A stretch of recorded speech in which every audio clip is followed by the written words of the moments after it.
Baik, saya mempresentasikan laporan baca yang pertama, yakni yang berjudul Dari Terra Santa ke Terra Incognita, dua contoh negosiasi identitas umat Kristen purba, tulisan Anwar Chen. Pendahuluan, kekristenan lahir dari Yudaisme dan mewarisi secara tradisi teologi masing-masing. Abraham diakui secara bersama adalah bapa leluhur, dan Abraham sebagai orang asing menjadi gambaran bagi jemaat ketika adanya sentimen-sentimen dan pembenaran ego bersama bila hadirnya rasa takut di dalam dunia ini. Perjalanan umat Kristen juga dipengaruhi oleh perjanjian baru, yakni kebangkitan Yesus Kristus, dan bertumbuh dalam perjumpaannya dengan umat yang berkitab lain, sehingga negosiasi identitas menjadi penting dalam beradaptasi dan bertransformasi untuk tumbuh mengakar. Namun gerakan umat itu mengalami perubahan menjadi menerima orang asing pada situasi cengkraman Imperium Romawi. Artinya adalah adanya pergeseran antara dari yang sifatnya eksklusif menjadi inklusif, terlahir dalam Yudaisme yang multiwajah. Krisis politik dan religius, bahkan di bawah kekuasaan bangsa asing, identitas umat Yahudi tetap sebagai umat pilihan Tuhan. Dalam laporan Flavius Josephus, kaum Farisi yang menerima Torah bentuk tertulis dan lisan juga penafsir dengan ketat memelihara peraturan tahir najis. Kaum Saduki yang bersifat konservatif dan yang mendasarkan aturan hanya kepada Torah tertulis. Kaum Eseni yang menganut aturan tahir najis tentang upacara pembasuhan. Tetapi dalam PB yang ditemukan ialah kaum Saduki dan juga kaum Farisi yang sering melawan akan tindakan dan interpretasi Yesus Kristus akan Torah itu sendiri. Merangkul taetne, negosiasi identitas kekristenan era Paulus. Umat Yahudi memiliki berbagai paham dan jati diri karena pengaruh Helenisasi sejak naiknya Alexander Agung. Pada kekuasaannya peradaban Yunani dipromosikan, bahkan bahasa Yunani menjadi bahasa yang digunakan setiap hari sebagai bahasa pengantar yang dalam interaksi internal dan juga eksternal. Penerjemahan kitab suci juga terjadi pada saat itu juga ketika dan ini juga kemungkinan penerjemahan ke dalam Septuaginta atau ke-70 bahasa berbagai bahasa dituliskan atau diterjemahkan Alkitab itu sendiri. Namun ketegangan yang muncul di Antioquia, yakni pusat kekristenan di luar Yerusalem, memprakarsai konsili pertama di Yerusalem yang menghasilkan kompromi antara kaum Yudais dan kaum Helenis. Hasil rumusan konsili itu ialah menjauhi makanan yang terkontaminasi berhala dan juga menjauhi percabulan, juga tidak memakan daging binatang yang mati dicekik, dan juga darah, sebagaimana yang tertulis dalam Kisah Rasul pasal 15 ayat 21. Gerak lintas batas untuk merangkul taetne oleh jemaat mula-mula merupakan gerakan yang lebih radikal dan memiliki implikasi sosio-religius yang lebih luas.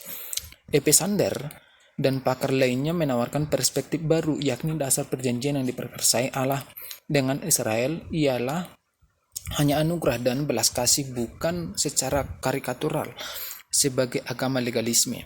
Paulus dan para pendukungnya yang berpandangan inklusif Paulus rupanya menghapus sunat dan tanda lainnya. Jadi tidak ada lagi perbedaan antara orang Yahudi dan orang Yunani atau dengan yang lain. Prinsip ini mempunyai sosiokultural yang sangat penting dalam kesetaraan komunal. Sebagai pendatang dan perantau, stigma di balik label Kristianos.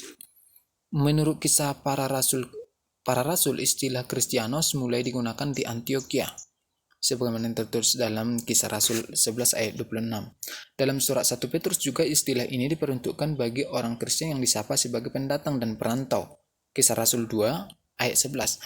Ada dua situasi yang tergambar dari istilah pendatang dan perantau, yaitu yang pertama, Abraham menyebut statusnya sebagai pendatang ketika dia meminta sebidang tanah kepada orang Het untuk pemakaman istrinya yakni Sarah. Semua orang asing yang menetap di antara orang Israel memiliki hak tertentu dan dilindungi hukum dalam batas tertentu, yakni tidak boleh makan daging domba Paskah sebelum dinaturalisasi dengan berbagai-bagai tradisi, yakni sunat. Yang kedua itu adalah situasi yang tergambar dalam istilah pendatang dan perantau itu. Dalam dunia Helenisme Romawi, istilah pendatang merupakan orang asing yang tinggal di sementara waktu, sedangkan istilah perantau merupakan orang asing yang menetap dan mendapat perlindungan hukum setempat namun tanpa hak yang sepenuhnya, bahkan tidak mempunyai hak dalam bagian politik. Sedangkan terjemahan dan tafsiran tradisional mengartikan orang asing di dunia dalam sementara waktu menuju surga, sebagaimana yang tertulis dalam Efesus 2 ayat 19, Ibrani 13 ayat 14, dan 1 Petrus 1 ayat 9. Menurut Eliot, bahwa orang asing itu ialah mereka yang tidak jelas kewarganegaraannya, yang menjadi tulang punggung perekonomian kekaisaran seperti petani, budak, dan tukang. Situasi itu menjadi lahan subur bagi perkembangan kekristenan karena pesan apokaliptis yang menawan tentang akhir zaman dan dengan janji pembebasan dan keselamatan bagi yang tertindas, seperti dalam 1 Petrus 1 ayat 3-5. Lampe dan Luz juga melihat bahwa istilah tersebut bernuansa metaforis terhadap Kristianos pada umat Kristen yang diperlakukan secara diskriminatif. Jadi penderitaan umat Kristen dalam surat 1 Petrus merupakan akibat stigmatisasi sosial karena eksklusifnya iman Kristen serta status asing umat Kristen, yakni yang terpilih menurut rencana Allah dalam 1 Petrus 1 ayat 1, 1 Petrus 2 ayat 4-10. Bahkan mereka menolak akan keyakinan dan tatanan nilai dunia sekitarnya. Maka mengasingkan diri harus diimbangi dengan itikat baik akan masyarakat luas yang berbeda identitas dengan cara hidup yang baik, tunduk kepada semua lembaga manusia atau karena Allah, dan menghormati semua orang dan raja, dan bersiap sedia setiap saat untuk memberi pertanggung jawab kepada orang-orang yang memintanya. Tujuannya adalah supaya mereka yang memfitnah kamu karena hidupmu yang saleh dalam Kristus menjadi malu karena fitnahan mereka itu. Adaptasi sosio-kultural ini ialah sebagai strategi untuk mengurangi rasa asing umat Kristen di tengah lingkungan yang kerap kali tidak bersahabat. Dari terra cognita ke terra incognita, negosiasi yang tak pernah tuntas. Pencarian dan perumusan identitas umat Kristen di tengah masyarakat luas dalam lintas geografis, lintas bahasa, lintas budaya, dan lintas agama menuntut negosiasi yang tidak pernah tuntas. Setelah bertemu dengan Yesus, Paulus berubah arah dan prioritas hidupnya menjadi pemberita Injil kepada bangsa-bangsa lain dengan menerobos batas demi merangkul mereka. Umat Kristen harus mempertanggungjawabkan dan mempertahankan identitasnya dan bersikap akomodatif, mengolah dan belajar dari nilai kebersamaannya. Tanggapan saya sebagai tanggapan saya terhadap tulisan ini adalah tulisan ini memberikan pemahaman penting, bahkan menawarkan lensa teologi untuk melihat, memahami, dan memberikan strategi yang baik untuk bertindak lebih akurat sesuai dengan kehendak Allah dalam memandang dan memperlakukan sesama manusia sebagai alamat dari kasih Kristus. Para rasul sebagai pemberi Injil membuat terobosan-terobosan yang melebarkan pintu masuknya orang-orang asing ke dalam kasih Kristus tanpa beban tradisi Yahudi, yang diawali dengan sidang pertama di Yerusalem hingga terobosan yang semakin membaik dalam ajaran Rasul Paulus yang tidak membedakan orang yang bersunat dan orang yang tidak bersunat secara daging atau secara jasmania. Terobosan baru Rasul Paulus tidak terbatas yang jasmani melainkan yang rohani, dan perubahan tingkah laku ke arah yang lebih baik. Perubahan yang terjadi ialah ketika kepercayaan yang sifatnya eksklusif menjadi inklusif. Sikap tertutup akan membawa pandangan yang sempit akan manusia di dunia yang luas ini, namun ketika sikap terbuka, maka pandangan pun akan semakin luas pula untuk melihat dunia yang begitu luas ini. Bagaikan seekor bunglon dapat merubah warna kulitnya sesuai tempat yang diinjaknya tanpa merubah bentuk tubuhnya. Demikian juga orang-orang Kristen yang setiap saat akan diperhadapkan berbagai situasi lingkungannya mestinya mampu melakukan adaptasi hidup tanpa meninggalkan dan merusak iman kepada Yesus Kristus. Jadi mari bertindak sebagai saksi Yesus Kristus dengan melalui pikiran, ucapan, dan perbuatan yang baik dan benar. Demikian yang boleh saya paparkan lewat daripada video ini, Bu. Terima kasih. Baik, ini presentasi laporan baca yang kedua yang berjudul Interpretasi Alkitab Postkolonial di Asia, belajar dari Sugirta Raja, tulisan Danang Kristiawan. Pengantar, Sugirta Raja ialah profesor hermeneutika dan salah seorang teolog Asia yang banyak menaruh perhatian pada pendekatan postkolonial. Sugirta Raja memfokuskan pada keterkaitan kolonialisme dengan sejarah dan interpretasi. Memahami pendekatan postkolonial. Postkolonialisme merupakan kondisi setelah era berakhirnya kolonialisme Eropa tahun 60-an. Juga kritik dan perlawanan akan penguasaan pengetahuan dominan akan pengetahuan minor. Kolonialisme yang baru hadir dengan penguasaan ekonomi suatu negara oleh negara lain. Kolonialisme mengandung denominasi, kontrol, dan penguasaan secara hegemonik, mempengaruhi banyak bidang kehidupan baik bahasa, ideologi, cara berpikir, dan identitas kultural dan masyarakat. Dampak kolonialisme akan tertanam dengan kuat. 4 karakteristik studi dan pemikiran postkolonial. Yang pertama, berupaya melepaskan konstruksi pengetahuan barat. Yang kedua, mengangkat kembali sejarah asli yang tersembunyi. Yang ketiga itu adalah melawan model biner yang dipakai barat untuk mengkategorikan yang lain. Yang keempat adalah mengungkap keterkaitan antara kekuasaan dan pengetahuan dalam produksi yang lain. Kritik Alkitab postkolonial di Asia. Menurut Sugirta Raja ada 3 model interpretasi Alkitab di Asia, yaitu yang pertama model orientalis, yakni mengajak masyarakat mengetahui dan mengenal tradisi aslinya dan sekaligus efektif untuk mengontrol dan mengatur masyarakat lokal, mempelajari dan menghargai identitas lokal. Lalu model orientalis bertujuan untuk menumbuhkan patriotisme lokal yang dianggap negatif oleh para misionaris dan kolonialis. Model yang kedua adalah model anglikis, yaitu mendekati teks melalui cara pandang metodologi barat karena dianggap benar dan ilmiah, sekaligus membawa ide dan komitmen modernisme sehingga bercorak Eropa sentris.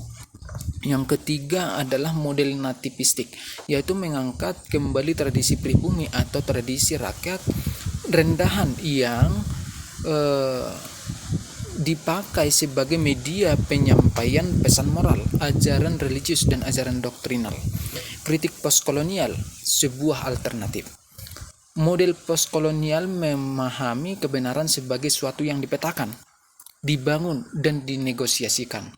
Model ini berupaya memberikan tempat dan suara bagi mereka yang selama ini ditepikan dan dibungkamkan.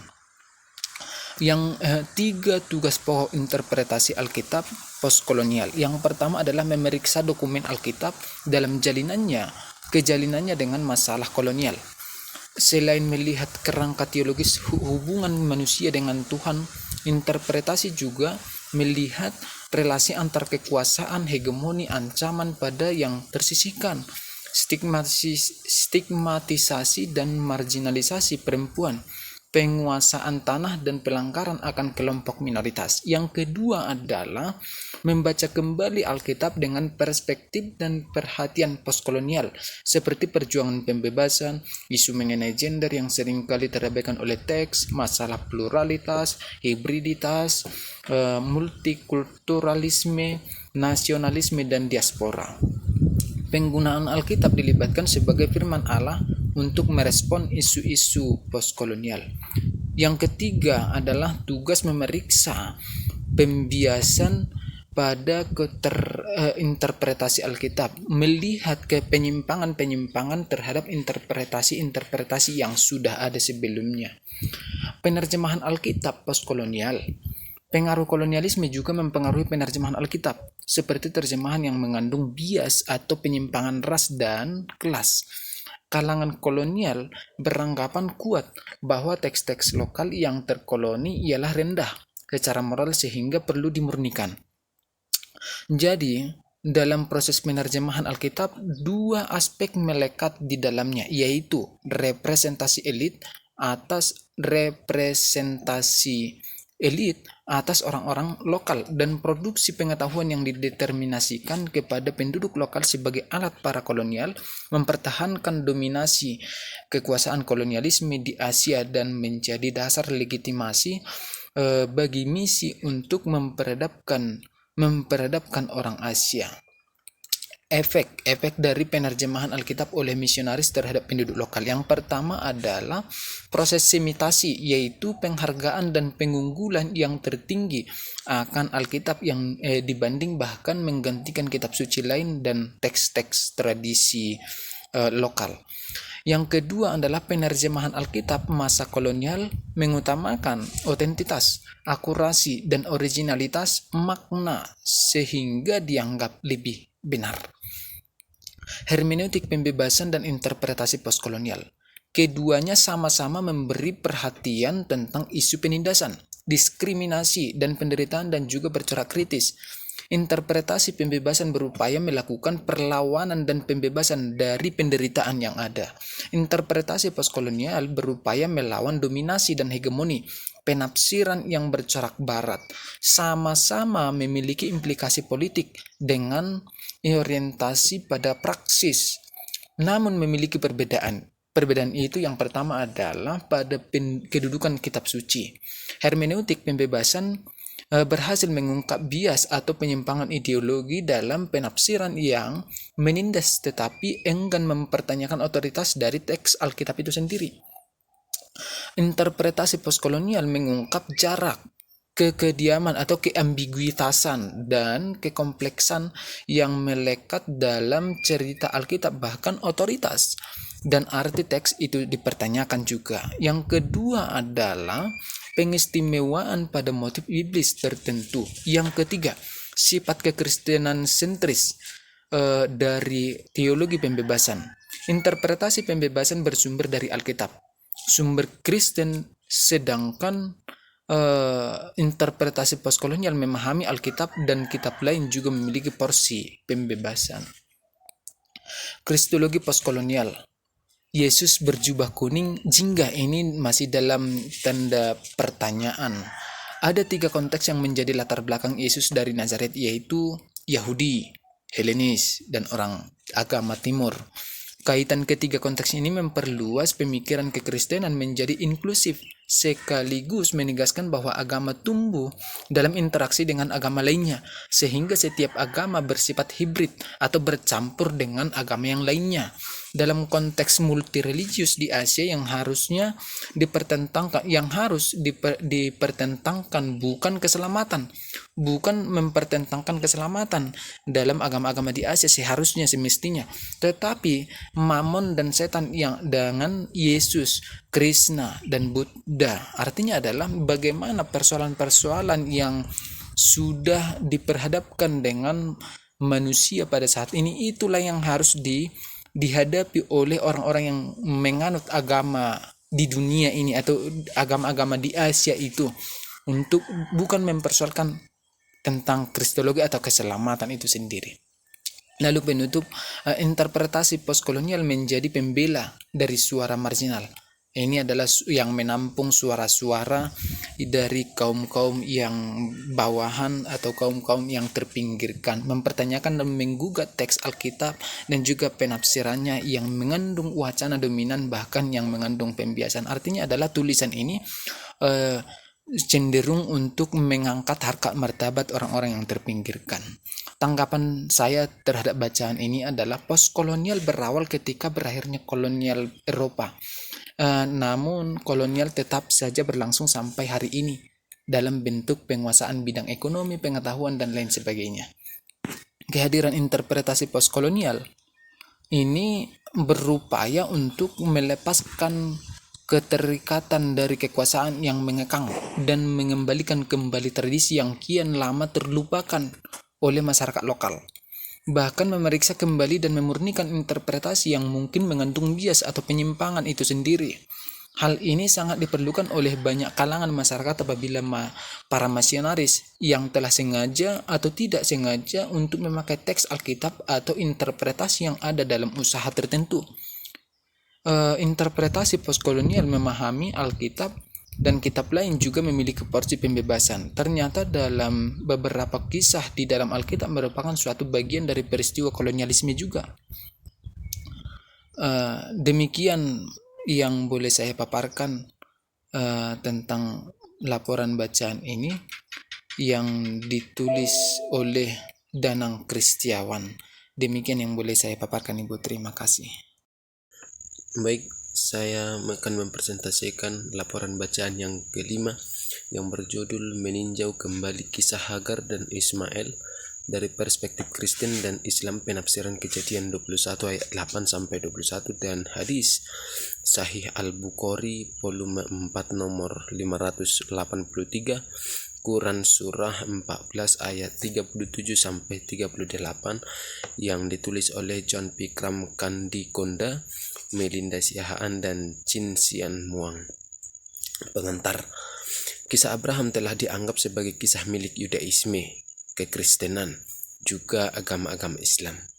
Namun pada kenyataannya para pengikut ketiga agama itu selalu bergolak satu sama lain. Ketegangan yang terlihat antara Kristen dan Islam dapat ditelusuri dari ketegangan antara Sarah dan Hagar. Tulisan ini bermaksud untuk fokus pada cerita tentang Hagar dan Ismail dari klan mereka sendiri yang menyaksikan dalam Quran dan hadits. Ini adalah upaya menggali teks-teks dari Alkitab dan Quran atau hadis, dan tujuan dari interpretasi ini adalah untuk memperdengarkan cerita tentang Hagar dan Ismail dari perspektif hadis dan Alkitab. Interpretasi intertekstual. Intertekstual adalah bagian dari penafsiran Alkitab yang mempelajari narasi Alkitab dalam konteksnya dan meneliti cerita yang saling berhubungan dengan teks lain yang mirip dalam kata-kata, gaya, plot, tema, dan representasi karakter. Intertekstualitas terdiri dari 3 poin. Yang pertama, teks fenomena menjadi jaringan referensi teks-teks lain atau interteks. Yang kedua itu adalah teks sebagai proses produksi. Dan yang ketiga adalah peran pembaca tidak boleh mengabaikan fenomena teks. Sudah lama kita membaca kisah Sarah dan Hagar hanya dari satu sisi, yang kecenderungan kita disahkan oleh Sarah tindakan dan masih tetap mengidentifikasi Hagar sebagai budak yang layak menerima risiko. Namun hadis Quran menunjukkan kepada kita kehidupan Hagar dan Ismail setelah diusir oleh Sarah. Ketika kita gunakan prototipe intertekstualitas naratif, karena teks yang dipilih juga merupakan teks naratif tentang kisah Sarah dan Hagar. Salah satu karakter dari tipe ini mempertimbangkan kontinuitas dan diskontinuitas ke teks lain. Kita melihat bahwa teks ini dalam Kejadian 21 ayat 8 sampai 21 memiliki interkoneksi atau ada hubungan dengan teks hadis yang menggambarkan kisah Hagar dan Ismail yang lebih jelas. Yang selanjutnya adalah struktur teks. Sarah, Abraham. Yang pertama itu adalah Sarah antara Abraham dan antara Tuhan. Tuntutan Sarah untuk mengusir Hagar dan Ismail, sifat menyedihkan dari Abraham dan janji Allah itu terdapat pada ayat yang ke-8 sampai 13. Lalu pesta besar bagi Ishak itu ada dalam ayatnya yang ke-8. Ayat ke-9 sampai 11 itu menceritakan tentang Sarah menuntut pengusiran Hagar dan putranya Ismail dari rumah tangga Abraham.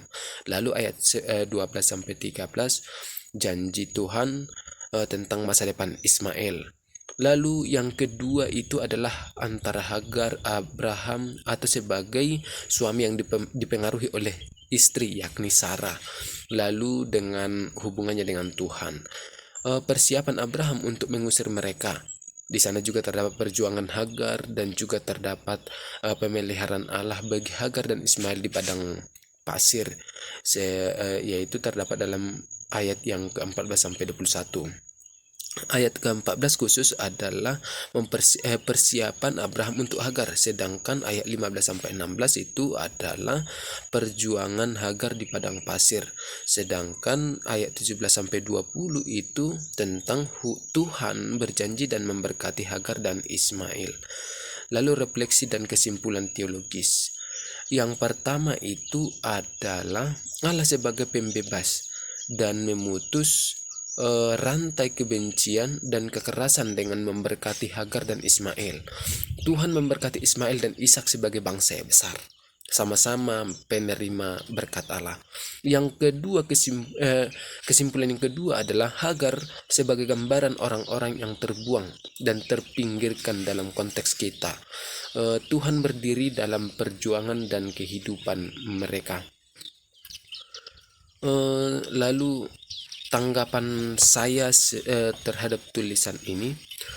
Tulisan di atas, tulisan ini menunjukkan bahwa sangat penting memberikan perhatian khusus akan keadaan Hagar dan anaknya yakni Ismail. Mereka yang secara tiba-tiba diusir dan tersingkirkan oleh Sarah yang dulunya dia dimintai untuk melahirkan seorang anak bagi Sarah sendiri. Namun yang berujung pada suatu peristiwa yang menyedihkan. Dan juga dalam tulisan tersebut atau tulisan ini ada sesuatu mengenai diri Ismail yang agaknya terlihat janggal gitu, Ibu. Kejanggalan itu ialah pada usia dari Ismail sendiri. Usia dalam tulisan ini terhadap Ismail yang digambarkan usia untuk Ismail. Ada pendapat yang mengungkapkan dalam tulisan ini bahwa usianya sekitar 15 tahun ketika Ishak disapi. Tetapi muncul pada bagian kemudian setelah itu usia Ismail yang lebih muda ketika Hagar dan Ismail telah berada di tengah padang gurun. Dalam tulisan itu dilaporkan bahwa Ismail ditinggalkan Hagar di tengah-tengah semak-semak dan berusaha mencari air untuk diminum. Kemudian setelah menemukan air yang oleh Tuhan sediakan melalui malaikatnya, maka Hagar minum dan menyusui anaknya yakni Ismail. Artinya bahwa tidak mungkin lagi menyusui yang sudah berumur 15 tahun. Di sini agaknya butuh penjelasan tentang beberapa pernyataan dalam tulisan ini. Perjuangan Hagar dan Ismail dalam keadaan yang begitu mengerikan itu, Tuhan tidak pernah meninggalkan mereka secara terpisah jauh, dan bahkan Ismail juga menjadi salah satu orang yang sama dengan Ishak dalam menerima berkat menjadi bangsa yang besar. Mereka berdua memiliki berkat dari Tuhan, yakni janji tentang kebesaran bangsanya yang akan datang nantinya. Artinya ialah orang-orang yang berada dalam penderitaan yang paling menderita, sekalipun ketika itu juga Allah memeliharanya dengan berbagai cara. Tuhan memiliki 1000 cara, bahkan lebih daripada 1000 cara untuk memelihara mereka yang Dia ciptakan. Itu yang saya maksudkan dalam paragraf ini. Memang kedua umat beragama ini, yakni antara Kristen dan Islam, selalu selain daripada Yahudi, di luar Yahudi maksud saya, mengklaim bahwa mereka ialah keturunan Abraham dan yang berhak menerima janji Allah.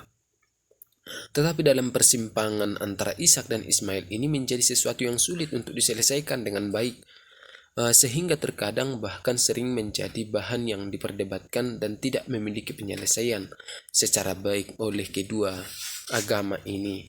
Walaupun dalam kisah yang dalam tulisan ini berdasarkan sumber kedua kitab agama Kristen dan agama Islam sudah menyatakan bahwa kedua-duanya memiliki berkat yang sama, yakni menjadi sebuah bangsa yang besar.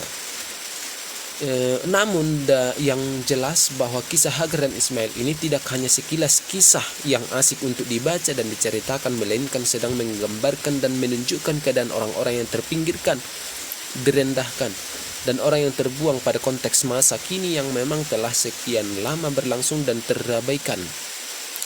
Oleh karena itu Tuhan yang memberikan pemeliharaan dan pertolongan dalam penyediaan air untuk diminum oleh Hagar dan Ismail di padang melalui malaikatnya. Maka dalam dunia yang nyata ini seluruh orang percaya kepada Yesus Kristus Tuhan kita yang hidup telah dan sedang mengutus kita untuk segenap hati, jiwa dan kekuatan untuk meneruskan dan mengerjakan pertolongan Allah dalam kasih-Nya bagi semua umat manusia, sehingga jangan pernah menunda pertolongan yang dapat kita kerjakan bagi orang lain hanya karena batas tertentu, melainkan pastikan semua orang menjadi alamat dari pertolongan yang dapat kita kerjakan yang menjadi utusan Allah di dunia ini.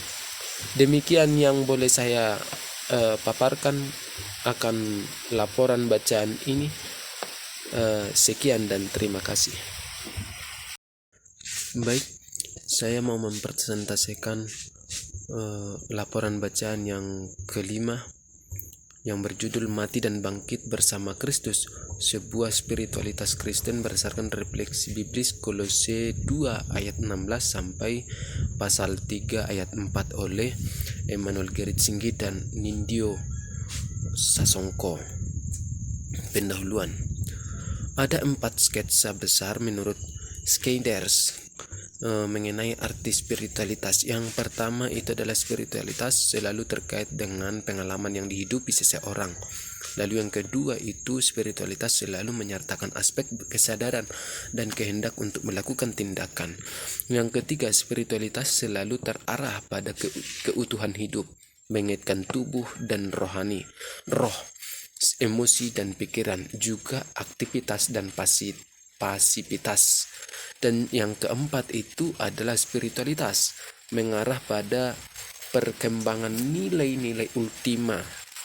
Spiritualitas bagi Schneider's spiritualitas selalu terarah pada terbangunnya nilai-nilai luhur yang tampak baik dan untuk pribadi, orang sekitar dan seluruh bumi. Spiritualitas adalah relasi orang beriman dengan pribadi dan cinta kasih Tuhan.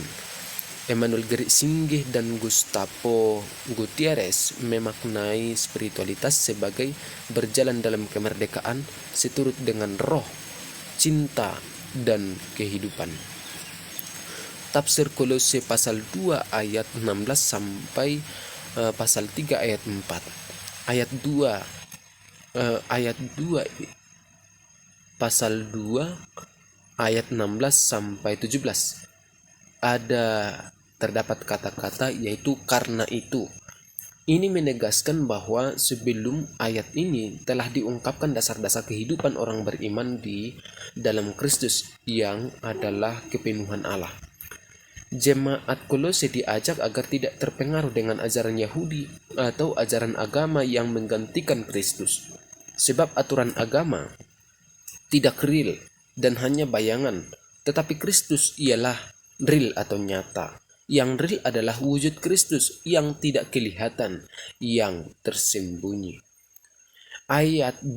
Pasal 2 ayat 18 sampai 19 juga terdapat kata-kata janganlah kamu biarkan kemenanganmu digagalkan. Dalam konteks surat Kolose berbicara mengenai kemenangan Kristus, sebagaimana yang tertulis dalam pasal 2 ayat yang ke-15.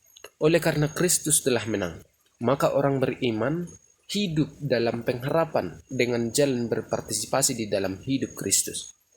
Yang berusaha menggagalkan ialah yang pertama. Ada 3 yang mau menggagalkan kemenangan itu. Yang pertama itu adalah orang yang pura-pura merendahkan diri. Orang yang berpura-pura merendahkan diri. Dalam ayat 18 dan 23, orang yang merendahkan diri dianggap berpura-pura.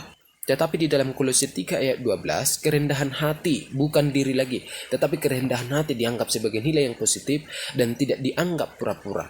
Jadi merendahkan diri sebagai sesuatu yang berdiri sendiri di luar Kristus adalah kemunafikan, bukan merendahkan diri itu sendiri, tetapi adalah lebih baik orang mengatakan dan melakukan merendahkan hati dibanding daripada merendahkan diri. Yang kedua, orang yang mau menggagalkan kemenangan itu adalah orang yang menyembah atau beribadah kepada malaikat. Ini mengartikan bahwa kata bersama para malaikat dalam ayat itu, bahwa ada orang yang kalau beribadah selalu ingin mendapat atau merasakan suasana yang transenden, seperti dikelilingi oleh malaikat, suasana yang surgawi, yang lain daripada yang biasa. Suasana ini menjadi tujuan ibadah. Orang-orang ini menghendaki agar setiap ibadah harus demikian. Kalau tidak, maka ibadah akan gagal. Jadi ibadah itu memang harus terasa sakral, tetapi bukan hanya suasana itu saja. Apakah kita tidak bisa beribadah di masa kita boleh bekerja? Saya pikir semuanya digunakan oleh orang yang percaya adalah wadah untuk beribadah kepada Allah. Lalu orang yang ketiga yang mau menggagalkan itu adalah orang yang telah memasuki. Kata memasuki dan mendapatkan penglihatan-penglihatan yang bersifat khusus. Seseorang yang mendapatkan penglihatan lalu dinilai dengan membesar-besarkan diri sendiri. Tetapi yang menjadi masalahnya adalah kegiatan-kegiatan normal dimutlakkan dan dijadikan berdiri sendiri terlepas dari Kristus yang adalah kepala. Sehingga ini menjadikan dan membawa kepada keterpisahan akan Kristus. Mereka yang sopan santun atau rendah hati, surgawi dan mendapat penglihatan biasanya dianggap sebagai orang yang tingkat kerohanian atau spiritualitasnya lebih tinggi dari yang lainnya. Lalu pasal 2 ayat 20-23, dalam ayat 20 dikemukakan bahwa fakta iman. Ada fakta iman yang merupakan jemaat telah mati bersama Kristus. Konteks yang mendahului berbicara mengenai mati oleh pelanggaranmu, yang tertulis dalam pasal 2 ayat 13. Dikuburkan dalam baptisan.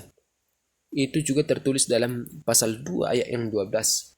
Jadi mati bersama Kristus berarti berada di dalam naungan kepenuhan Kristus, sehingga segala sesuatu yang lain menjadi relatif.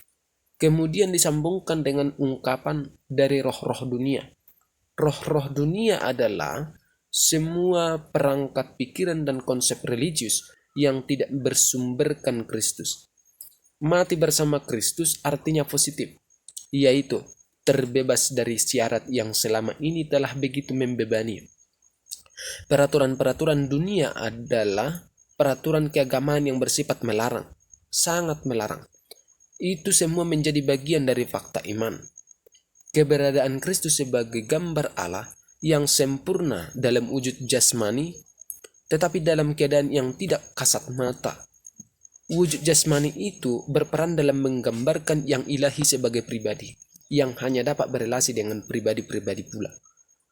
Lalu pasal yang ketiga ayat 1-2 mengungkapkan fakta iman mengenai bangkit bersama Kristus. Kristus ada di atas, tidak di surga sebagaimana hasil imajinasi manusia.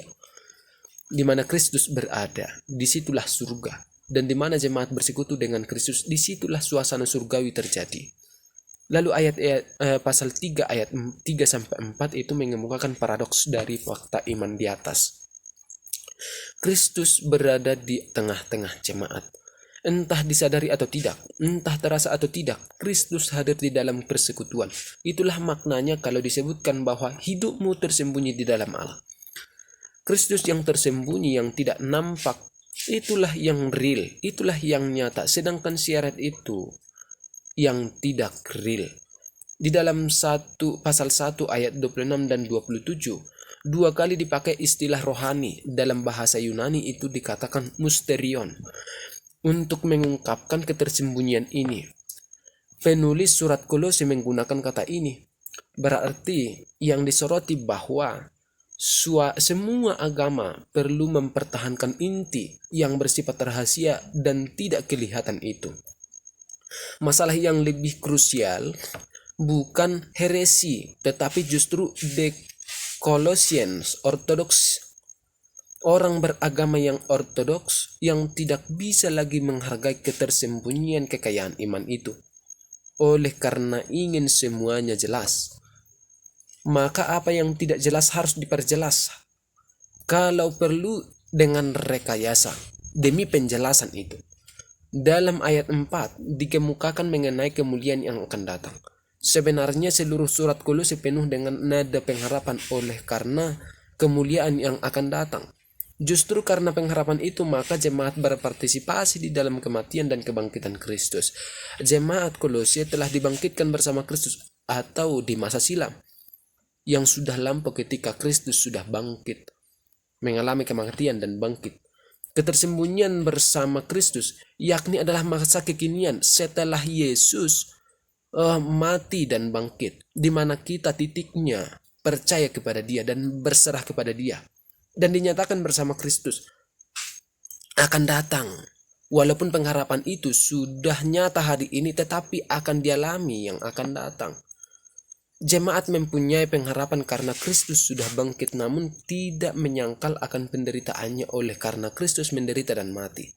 Jemaat bersuka cita karena hidup mereka telah dipersatukan dengan Kristus dan tersembunyi di dalam Dia.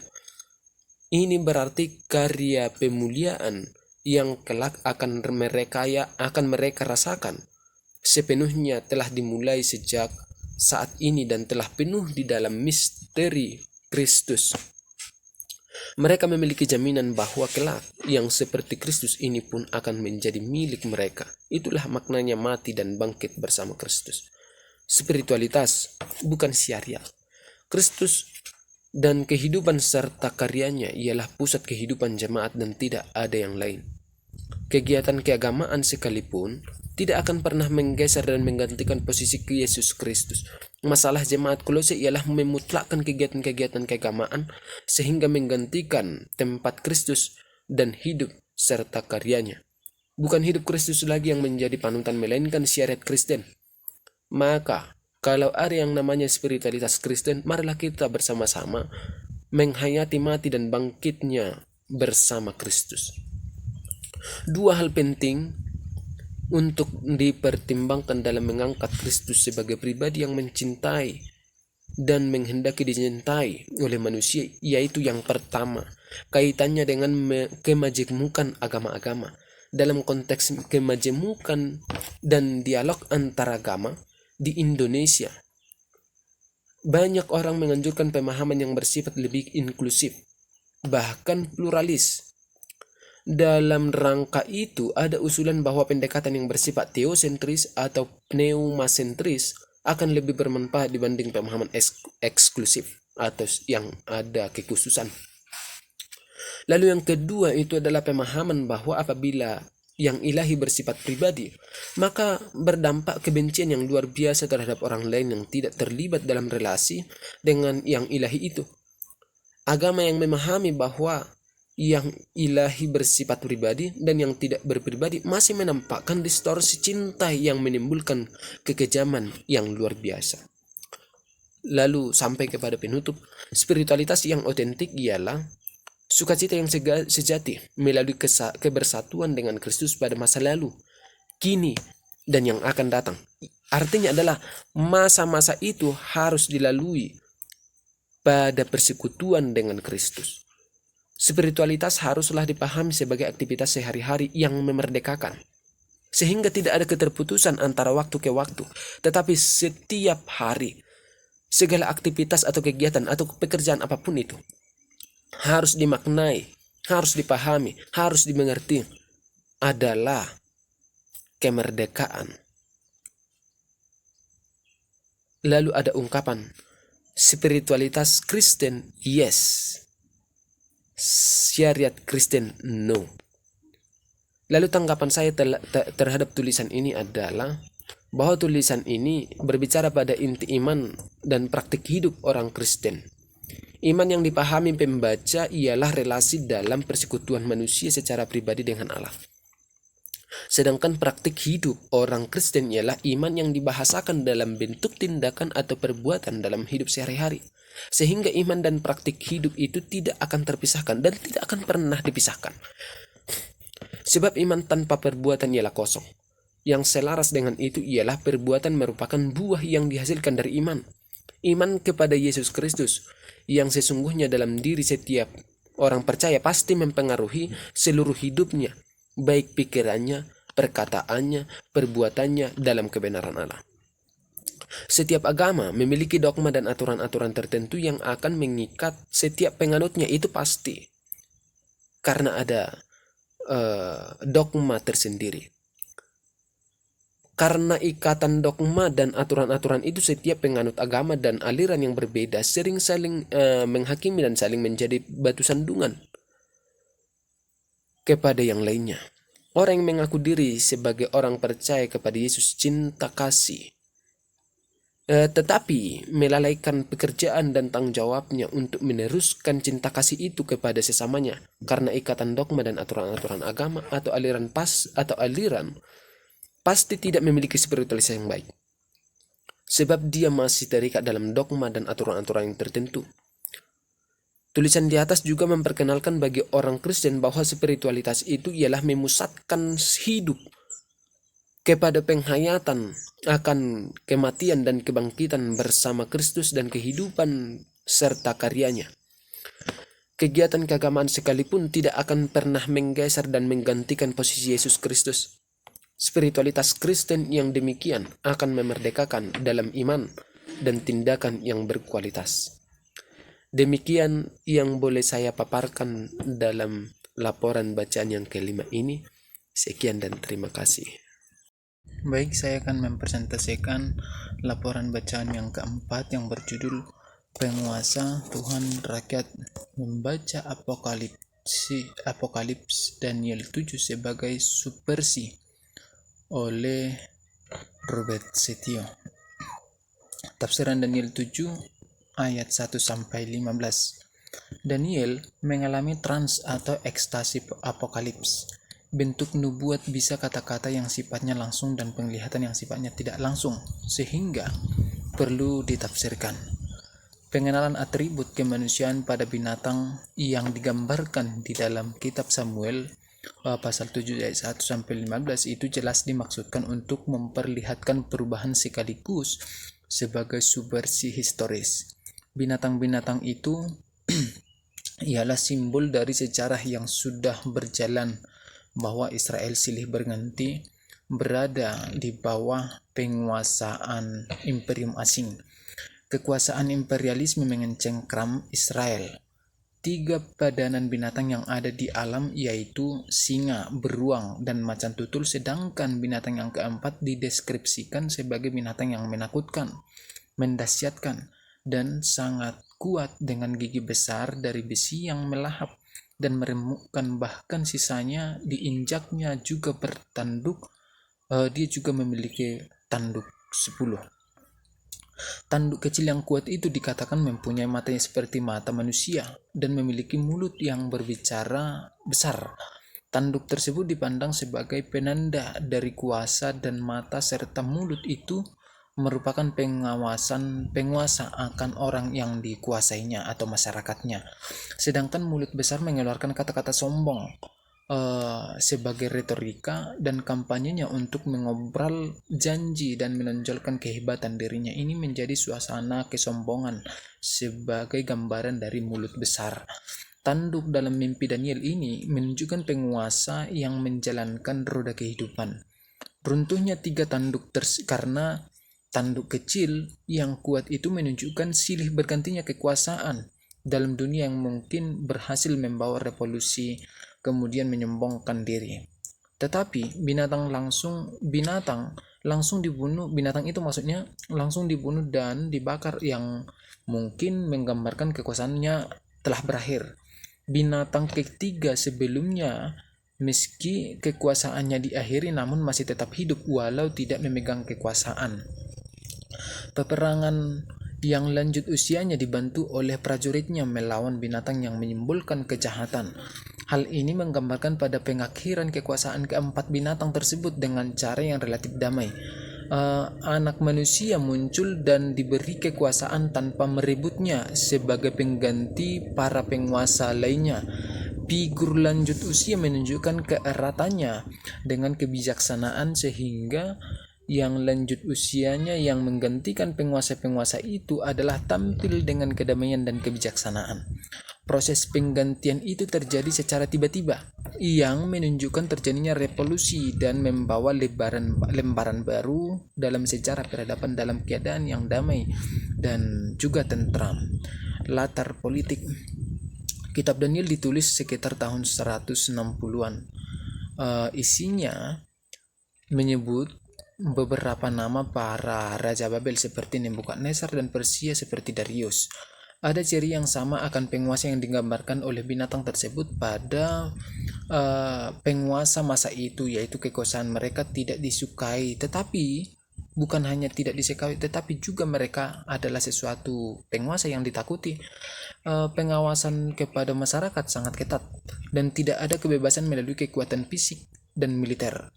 Hukum alam politik memang ialah semakin besar persaingan, semakin banyak pihak yang bernafsu menggantikan. Jadi mereka yang berkuasa harus berhati-hati dan waspada. Akhir dan kekuasaan para penguasa yang tidak disukai dan ditakuti itu ialah awal dari kekuasaan baru yang berbeda jenis. Artinya ada harapan apokaliptik yang cerah sebagai reaksi terhadap politik yang buruk untuk memberikan penguatan.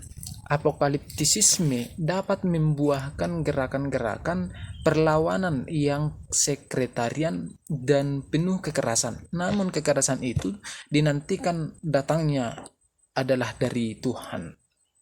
Teologi apokaliptik. Dalam terang teologi, kehadiran unsur lainnya dalam mengakhiri dan menggantikan binatang tersebut ialah campuran tangan Tuhan. Yang usianya lanjut itu ditafsirkan sebagai Tuhan atau personifikasi daripada hikmat. Teologi yang nampak pada penglihatan Daniel ialah bahwa Tuhan hadir di tengah yang kelam. Sekumpulan orang kudus itu melambangkan umat yang kudus yang kepadanya diberi wewenang memperbaiki tatanan kehidupan manusia. Dalam penglihatan itu, bahwa ada sekelompok orang yang disebut dengan berlaksa-laksa yang menyimbolkan itu adalah rakyat atau sekumpulan komunitas rakyat. Penyerahan kekuasaan kepada rakyat berarti rakyatlah yang berdaulat. Politik tidak terlepas dari teologi, karena teologi adalah dasar bagi politik. Kesimpulan adalah Apokalips Daniel 7 merupakan sebuah respon terhadap imperialisme. Imperialisme dibiarkan mengalir bergerak sendiri hingga pada akhirnya hancur dan berakhir.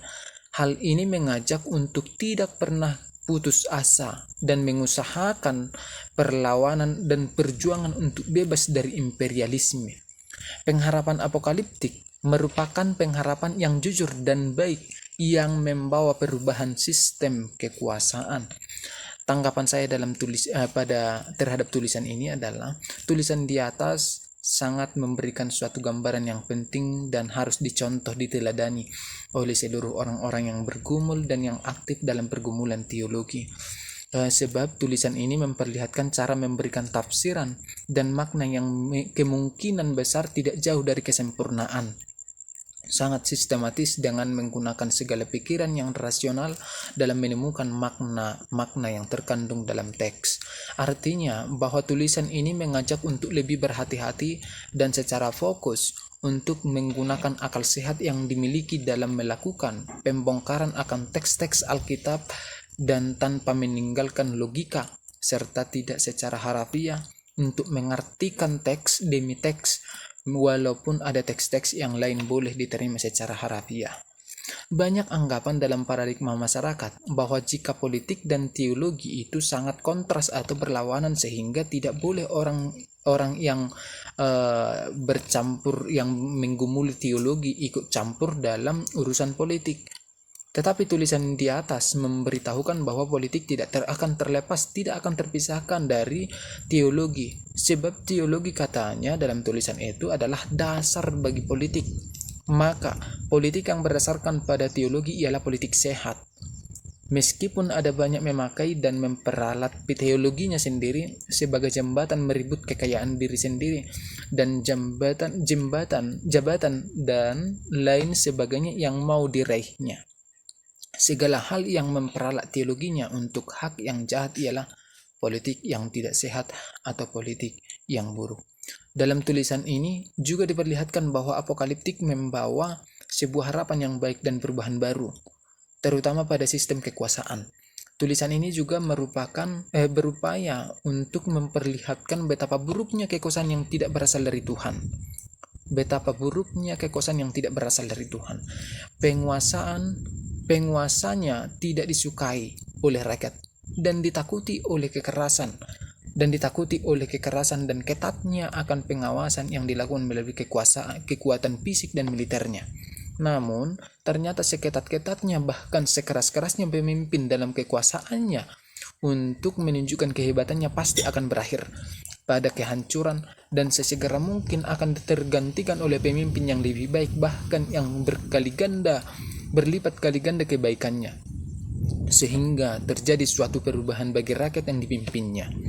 Dari dalam penderitaan, penindasan, dan kekerasan, bahkan ketidakbebasan akan terlepas daripada kehidupan masyarakat. Demikian yang boleh saya paparkan tentang judul ini, yakni penguasa Tuhan rakyat membaca Apokalips Daniel pasal 7 sebagai subversi yang dituliskan oleh Robert Setio. Terima kasih. Baik, saya mau mempresentasikan laporan bacaan yang kelima yang berjudul Mati dan Bangkit Bersama Kristus, sebuah spiritualitas Kristen berdasarkan refleksi biblis Kolose 2 ayat 16 sampai pasal 3 ayat 4 oleh Emmanuel Geritsinggi dan Nindyo Sasongko. Pendahuluan. Ada 4 sketsa besar menurut Skyders mengenai arti spiritualitas. Yang pertama itu adalah spiritualitas selalu terkait dengan pengalaman yang dihidupi seseorang. Lalu yang kedua itu spiritualitas selalu menyertakan aspek kesadaran dan kehendak untuk melakukan tindakan.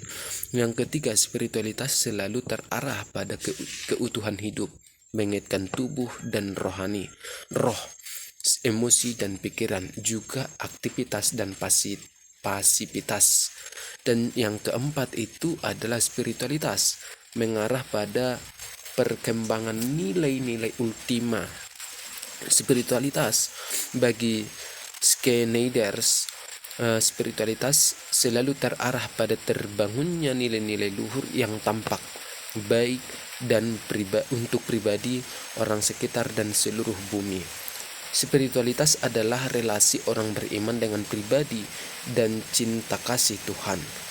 Emmanuel Geritsinggi dan Gustavo Gutierrez memaknai spiritualitas sebagai berjalan dalam kemerdekaan seturut dengan roh, cinta, dan kehidupan. Tafsir Kolose pasal 2 ayat 16 sampai pasal 3 ayat 4. Ayat 2 pasal 2 ayat 16 sampai 17 terdapat kata-kata yaitu karena itu.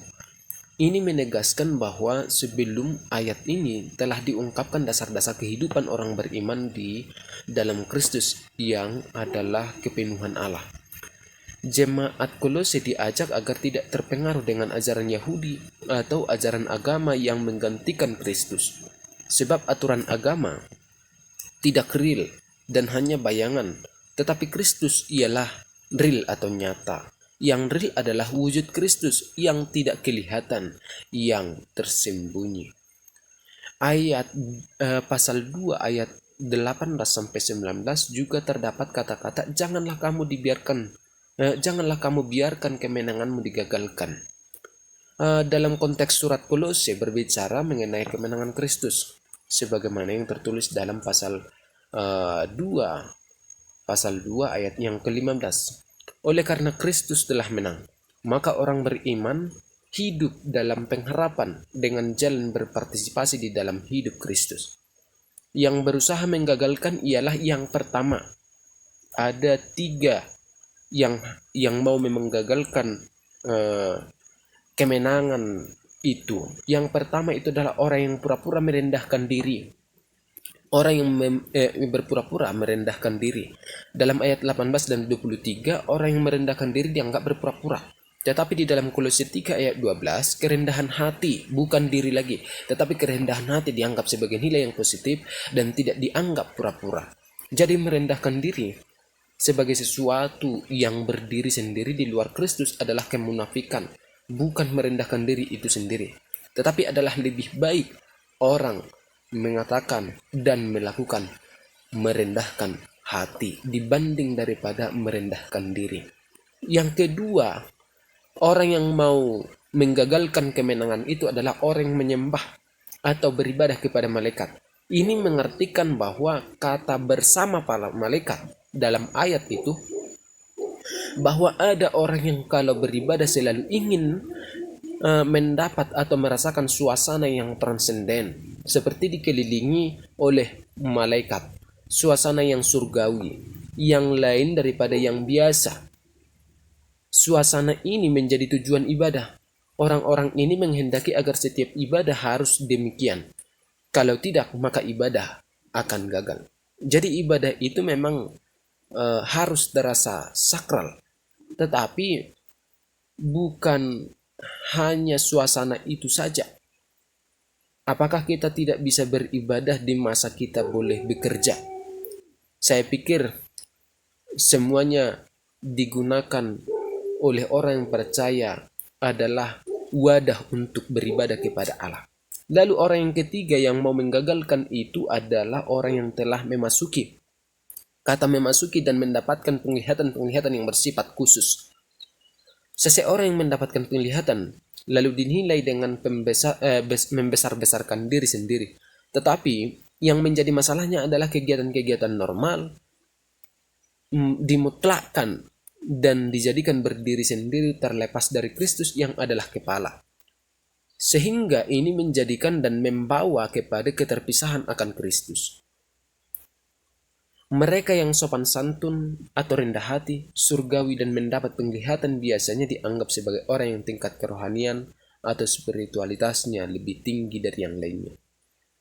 Lalu pasal 2 ayat 20-23, dalam ayat 20 dikemukakan bahwa fakta iman. Ada fakta iman yang merupakan jemaat telah mati bersama Kristus. Konteks yang mendahului berbicara mengenai mati oleh pelanggaranmu, yang tertulis dalam pasal 2 ayat 13. Dikuburkan dalam baptisan. Itu juga tertulis dalam pasal 2 ayat yang 12.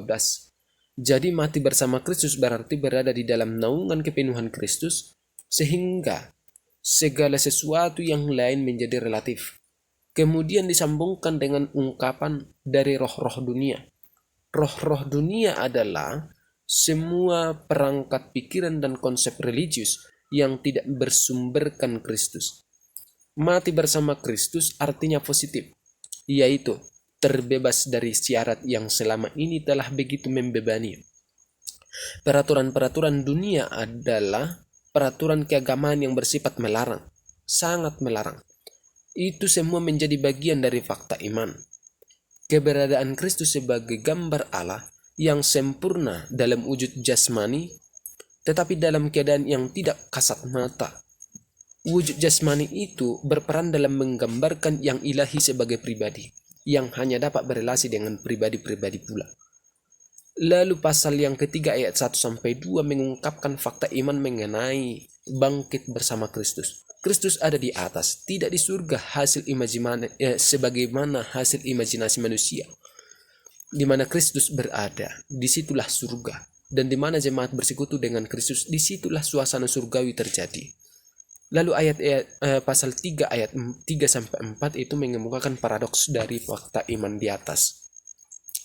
Kristus berada di tengah-tengah jemaat. Entah disadari atau tidak, entah terasa atau tidak, Kristus hadir di dalam persekutuan. Itulah maknanya kalau disebutkan bahwa hidupmu tersembunyi di dalam Allah. Kristus yang tersembunyi, yang tidak nampak, itulah yang real, itulah yang nyata. Sedangkan syarat itu yang tidak real. Di dalam pasal 1 ayat 26 dan 27, 2 kali dipakai istilah rohani. Dalam bahasa Yunani itu dikatakan mysterion untuk mengungkapkan ketersembunyian ini. Penulis surat Kolose menggunakan kata ini.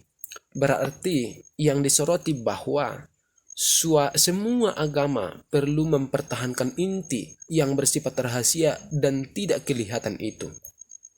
Masalah yang lebih krusial bukan heresi, tetapi justru the Colossians ortodoks, orang beragama yang ortodoks yang tidak bisa lagi menghargai ketersembunyian kekayaan iman itu.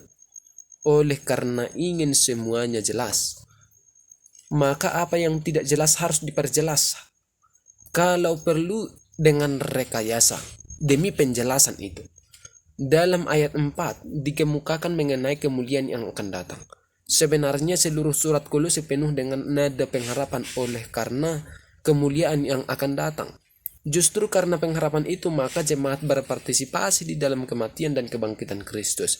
Jemaat Kolose telah dibangkitkan bersama Kristus atau di masa silam yang sudah lampau ketika Kristus sudah bangkit, mengalami kematian dan bangkit. Ketersembunyian bersama Kristus yakni adalah masa kekinian setelah Yesus mati dan bangkit, di mana kita titiknya percaya kepada Dia dan berserah kepada Dia, dan dinyatakan bersama Kristus akan datang. Walaupun pengharapan itu sudah nyata hari ini, tetapi akan dialami yang akan datang. Jemaat mempunyai pengharapan karena Kristus sudah bangkit, namun tidak menyangkal akan penderitaannya oleh karena Kristus menderita dan mati. Jemaat bersukacita karena hidup mereka telah dipersatukan dengan Kristus dan tersembunyi di dalam Dia. Ini berarti karya pemuliaan yang kelak akan mereka rasakan sepenuhnya telah dimulai sejak saat ini dan telah penuh di dalam misteri Kristus. Mereka memiliki jaminan bahwa kelak yang seperti Kristus ini pun akan menjadi milik mereka. Itulah maknanya mati dan bangkit bersama Kristus.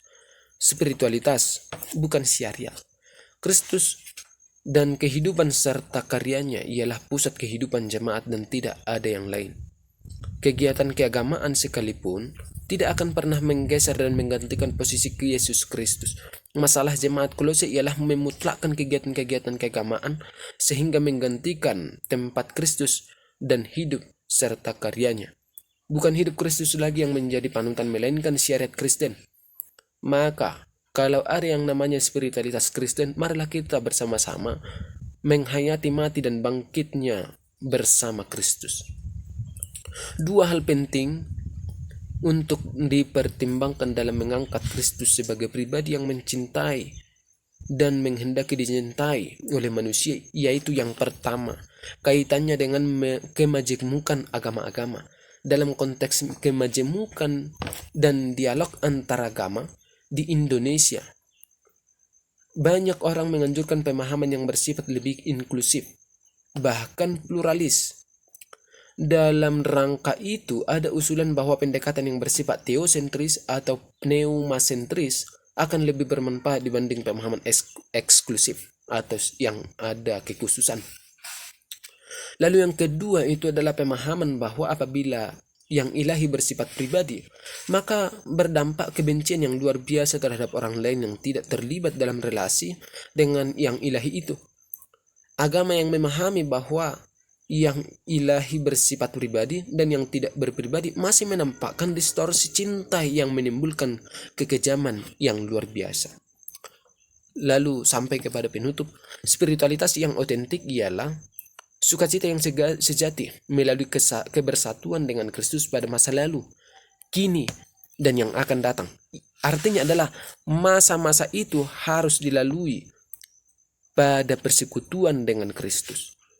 Spiritualitas haruslah dipahami sebagai aktivitas sehari-hari yang memerdekakan, sehingga tidak ada keterputusan antara waktu ke waktu, tetapi setiap hari, segala aktivitas atau kegiatan atau pekerjaan apapun itu harus dimaknai, harus dipahami, harus dimengerti adalah kemerdekaan. Lalu ada ungkapan, Spiritualitas Kristen, yes. Syariat Kristen, no.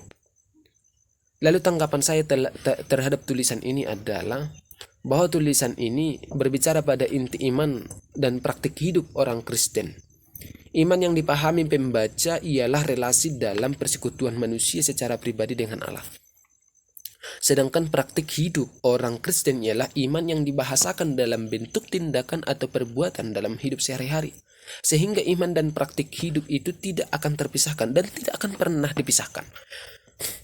Sebab iman tanpa perbuatan ialah kosong. Yang selaras dengan itu ialah perbuatan merupakan buah yang dihasilkan dari iman. Iman kepada Yesus Kristus yang sesungguhnya dalam diri setiap orang percaya pasti mempengaruhi seluruh hidupnya, baik pikirannya, perkataannya, perbuatannya dalam kebenaran Allah. Setiap agama memiliki dogma dan aturan-aturan tertentu yang akan mengikat setiap penganutnya, itu pasti. Karena ada dogma tersendiri. Karena ikatan dogma dan aturan-aturan itu, setiap penganut agama dan aliran yang berbeda sering saling menghakimi dan saling menjadi batu sandungan kepada yang lainnya. Orang yang mengaku diri sebagai orang percaya kepada Yesus cinta kasih, tetapi melalaikan pekerjaan dan tanggung jawabnya untuk meneruskan cinta kasih itu kepada sesamanya karena ikatan dogma dan aturan-aturan agama atau aliran pasti tidak memiliki spiritualitas yang baik, sebab dia masih terikat dalam dogma dan aturan-aturan yang tertentu. Tulisan di atas juga memperkenalkan bagi orang Kristen bahwa spiritualitas itu ialah memusatkan hidup kepada penghayatan akan kematian dan kebangkitan bersama Kristus dan kehidupan serta karyanya. Kegiatan keagamaan sekalipun tidak akan pernah menggeser dan menggantikan posisi Yesus Kristus. Spiritualitas Kristen yang demikian akan memerdekakan dalam iman dan tindakan yang berkualitas. Demikian yang boleh saya paparkan dalam laporan bacaan yang kelima ini. Sekian dan terima kasih.